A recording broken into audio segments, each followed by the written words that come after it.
बाजुजी तो 100% किंतु मु प्रथम कहबी से जड़े अनएजुकेटेड पर्सन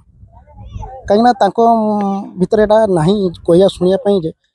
जड़े दिव्यांग है कि सी कौन पूर्वजन्म कौन से कहीपर ग्यारंटेड देपर सी कौन पूर्वजन्म थे है तो द्वितीय कथा आमर साइंस को किसी फिजिकल प्रोब्लेम हो जाए प्रतिटा बॉडी संपूर्ण रूप से हुए ना किसी फिजिकल प्रोब्लेम हो जाए तो सी जो बयान टी देते गोटे अशोभनीय बयान जोटा कि समाज गोटे उचित ये निंदनीय बयान गोटे तो दिव्यांग आम से दिव्यांग पॉलिसी बदली जाइए जो मैंने सुस्थ सबल थाई कि अकर्मा हो पार्टी आप जापारे रोजगार कर अक्षम जो मैंने भ्रष्टाचार लिप्त अच्छा से मैंने दिव्यांग कहतु ना जो मैंने रेप कर मर्डर कर जो मैंने लांच नौकरी प्रकृत दिव्यांग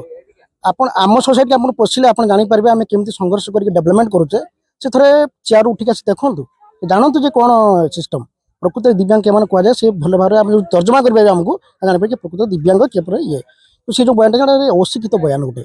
से कौन पढ़ुन कौन यहाँ मो लेना देना ना कि दिव्यांग समाज थे पशिबे से जापर दिव्यांग क्यों मैंने जो मैंने फिजिकल कंडीशन भल था कि चोरी कर रेप कर मर्डर कर लांच नहीं कि एन तेन प्रकार डिस्टर्बांस कर दिव्यांग एवं दिव्यांग मोटिवेशन चेंज हो गला तेणु से स्टडी कर